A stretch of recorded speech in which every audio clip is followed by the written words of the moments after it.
معظم صلی اللہ تعالی علیہ وسلم کا جو معجزہ معراج ہے، اگر یہ معجزہ معراج آپ کی سیرت کا اہم پہلو نہ ہوتا، اللہ نے آپ کو یہ معجزہ عطا نہ کیا ہوتا۔ ویسے رب ذوالجلال چونکہ تمام غیبوں کو جاننے والا ہے، قیامت تک کے علوم کی اس کو خبر ہے، بلکہ قیامت کے بعد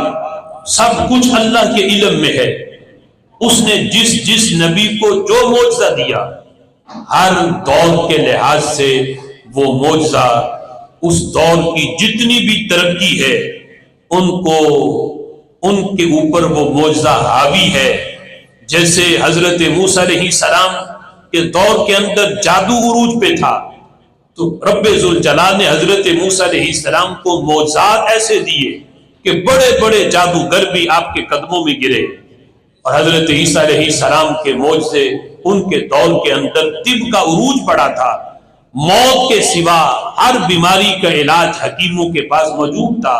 لیکن موت کا علاج نہیں تھا، اور ماں کے پیٹ سے جو نبینہ پیدا ہو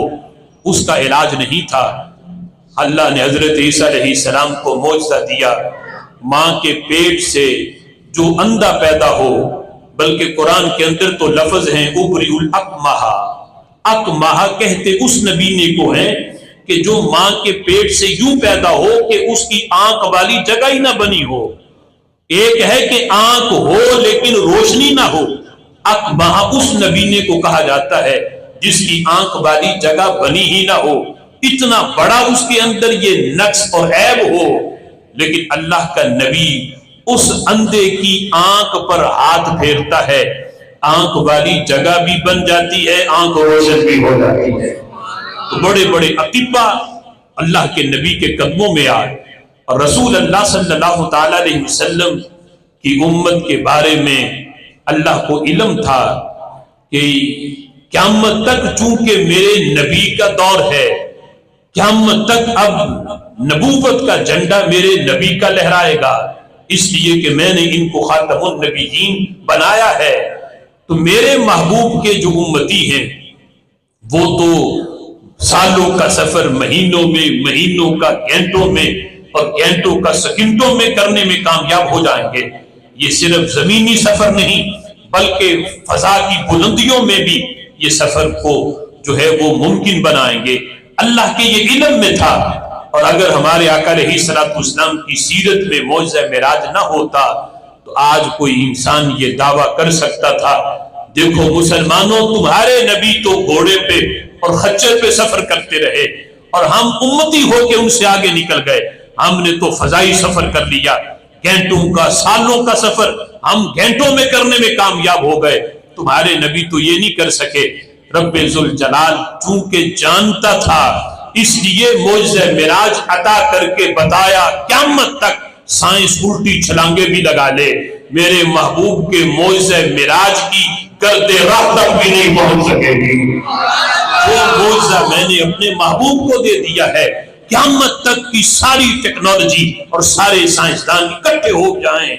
ان کی عقلوں میں بھی میرے نبی کا معجزہ معراج نہیں سما سکتا۔ وہ تو چند فٹ کے بلندی پہ جہاز اڑانے میں کامیاب ہو جائیں گے، لیکن میرا محبوب وہ ہے جو ساتوں آسمانوں سدرۃ المنتہا کو بھی نیچے چھوڑ کے لا مکان تک پہنچا ہے، اور وہاں پہنچا ہے جہاں کوئی جہت نہیں۔ میرے امام کہتے ہیں خرد سے کہہ دو کہ سر جھکا لے، گمان سے گزرنے والے پڑے ہیں خود یہاں جہت کو لا لے، کسے بتائیں کدھر گئے تھے،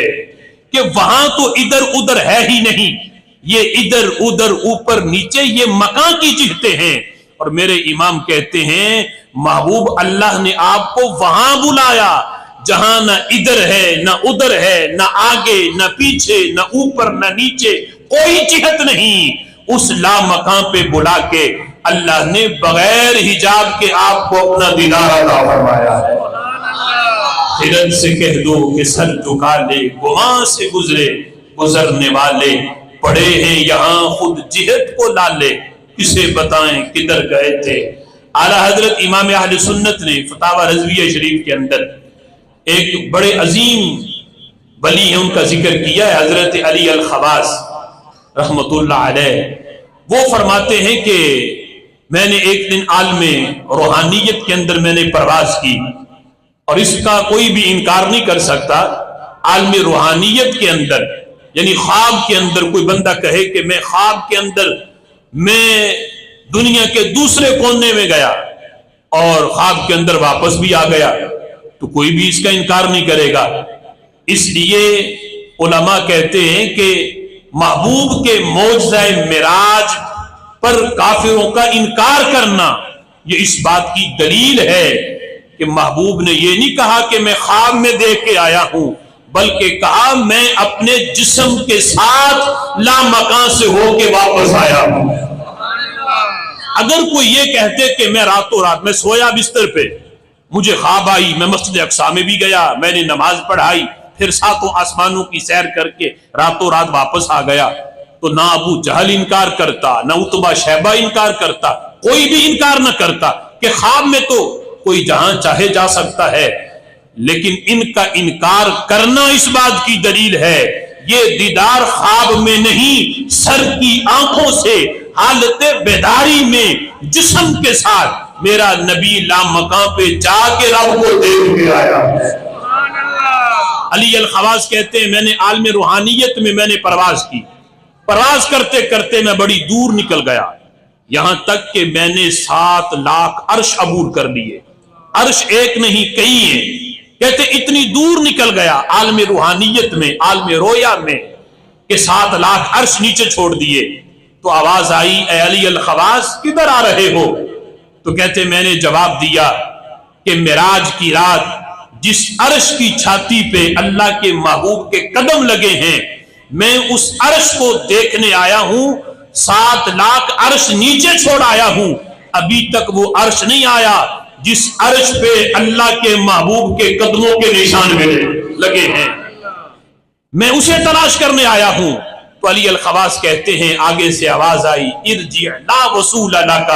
اے علی الخواص واپس پلٹ جا، تو ہزاروں سال بھی یوں پرواز کرتا رہے، تیرا گمان بھی وہاں تک نہیں جا سکتا جہاں معراج کی رات اللہ نے اپنے محبوب کو بلایا ہے، جہاں محبوب کے قدم لگے ہیں تیرا گمان بھی وہاں تک نہیں جا سکتا. تو سوچو جس نبی کے قدم اتنے اونچے ہوں اس نبی کا سر کتنا اونچا ہوگا. تو اس سے بھی یہ بھی واضح ہوا کہ نبی پاک صلی اللہ تعالی علیہ وسلم کا یہ سفر معراج، آج جو لوگ کہہ دیتے ہیں کہ یہ خواب کے اندر تھا، یہ جسمانی معراج نہیں ہے. رسول اللہ صلی اللہ تعالی علیہ وسلم کے معجزے کا انکار کرنا کافروں کا، مشرکین کا، یہ دلیل ہے اس بات کی کہ یہ خواب کی بات نہیں ہے. خواب میں تو بار بار دیکھا ہے. قرآن پاک کی وہ آیت کریمہ ما کذب الفؤاد ما رآ، آنکھ نے جو دیکھا دل نے اس کا انکار نہیں کیا. ما کذب الفؤاد، فؤاد کہتے دل کو، دل نے انکار نہیں کیا جو آنکھ نے دیکھا. یعنی پہلے سر کی آنکھوں سے دیکھا نہیں تھا، یہ معراج کی رات دیکھا. دل نے تو رب کو کئی بار دیکھا تھا، تو اب آنکھ سے جب محبوب دیدار کر رہے تھے تو ساتھ دل تصدیق کر رہا تھا کہ جو میں پہلے ہزاروں بار دیکھ چکا ہوں. دل تصدیق کر کے بتا رہا تھا اے آنکھ جو آج تو دیکھ رہی ہے میں ہزاروں بار پہلے بھی دیکھ چکا ہوں. دل سے تو کئی بار دیکھا تھا. آنکھ جب معراج کی رات پہلی مرتبہ جب سر کی آنکھوں سے رب کی ذات کا مشاہدہ ہو رہا تھا تو دل تصدیق کر رہا تھا یہ وہی صورت ہے، یہ وہی حسن و جمال ہے جو میں نے پہلے کئی بار دیکھا. اے آنکھ آج اللہ نے تجھے بھی یہ شرف عطا فرما دیا ہے. تو اس سے یہ پتہ چلا کہ یہ سفر صرف روح کا نہیں